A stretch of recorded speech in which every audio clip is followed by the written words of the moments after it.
world, this is Sami Hadial.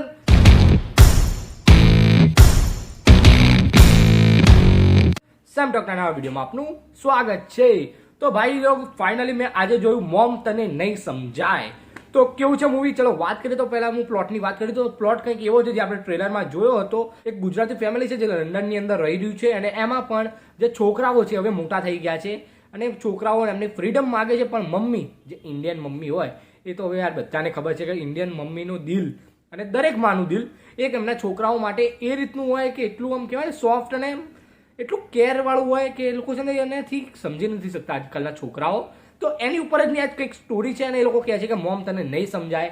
હવે એ માં જે માએ જ્યારે એમને કોઈ નહોતું સમજતું એ સમયે એ માં સમજતી હતી અને આજે એ જ છોકરાઓ મોટા થઈને એવું કહે છે કે મોમ તને નહીં સમજાય. તો આ વાત ઘણી હિટ થાય અને આ મૂવીને જે પ્લોટ છે, જે સ્ટોરી છે, જે કોન્સેપ્ટ છે, એના દરેક ઇમોશન્સ એ બહુ સારી રીતે હિટ થાય છે અને એ વસ્તુઓ જે રીતે બતાવી છે એ બહુ જ સરસ રીતે બતાવવામાં આવી છે.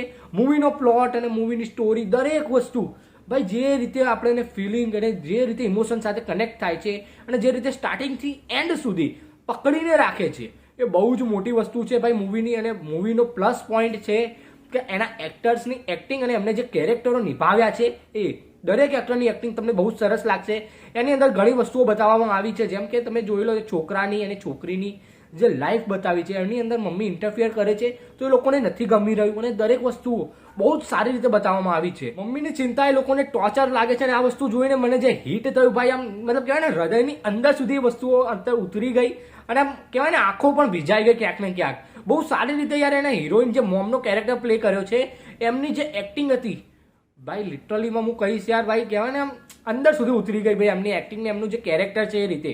અને લંડનની અંદર ને દરેક ઈસ્ટ ને વેસ્ટ જે પણ કલ્ચર આપણા આવ્યું છે ઇન્ડિયામાં, તો ભાઈ એક વસ્તુ કહીશ કે મા બાપથી તો મોટું ભાઈ કોઈ જ નથી અને એમની યાર જે ચિંતા છે આપણા માટે જ હોય છે અને દરેક વસ્તુ ભાઈ મૂવી યાર કહેવાય ને આમ કે એને હું તારીફ કરતા પણ નહીં થાકું એટલી સારી રીતે મને હિટ થઈ ગયું મૂવી. મૂવીનો સ્ક્રીન પર તમને ક્યાંક ને ક્યાંક થોડો વધારે સ્ટ્રેચી લાગશે, થોડો લેન્ધી લાગશે, પણ ભાઈ તમને છે ને ક્યાંક ને ક્યાંક તમને હિટ પણ થશે દરેક વસ્તુ. અને દરેક વસ્તુ જો તમે મૂવીની અંદર ખોવાઈ ગયા તો તમને બહુ જ મજા આવશે. અને મૂવીની અંદર એક બે વસ્તુ એવી છે જે કોમેડી નાખવાનો ટ્રાય કર્યો છે, જેમ કે એક કપલ બતાવ્યા છે જે કોમેડી નાખવાનો ટ્રાય કરે છે પણ એ કોમેડી ક્યાંક ને ક્યાંક હિટ નથી થતી અને થોડું વધારે ખેંચાતું અને વધારે પડતું ઓવર લાગે છે. પણ જ્યારે એ જ કપલની જે છોકરી છે મતલબ જે વાઇફ છેલ્લે હેલ્પ કરે છે અને એ બધું જે બતાવ્યું છે એ વસ્તુ થોડી સારી હતી, પણ જે કોમેડી નાખવાનો ટ્રાય કર્યો છે એ ના હોત તો પણ ચાલતું. આના જે ડ્રામા અને જે વસ્તુ બતાવે છે થોડું સિરિયલની વાઇબ આપશે પણ તમને કહેવાય ને એમ મજા પણ આવશે ક્યાંક ને ક્યાંક જોવાની આ મૂવીને. બાકી એક માં જે ઘરમાં હોય ત્યારે ભાઈ ઘર આમ કહેવાય ને કે આમ એક બગીચા જેવું લાગે, પણ જ્યારે માં ના હોય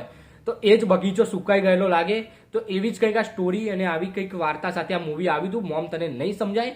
મને બહુ જ ગમ્યું. મૂવીને હું આપવા માંગીશ 3.5 સ્ટાર આઉટ ઓફ 5.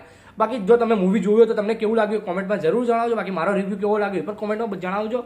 બાકી આવા જ વિડીયો માટે ભાઈ સબસ્ક્રાઇબ કરી દેજો, લાઇક કોમેન્ટ શેર પણ કરતા જજો. અને ગુજરાતી સમજીને નાનો ભાઈ સમજીને ભાઈ આ સબસ્ક્રાઇબ કરી દો. બાકી મળીએ નેક્સ્ટ વિડીયો માટે. Care bye. સબસ્ક્રાઇબ કરી દેજો ભાઈ, સબસ્ક્રાઇબ પ્લીઝ.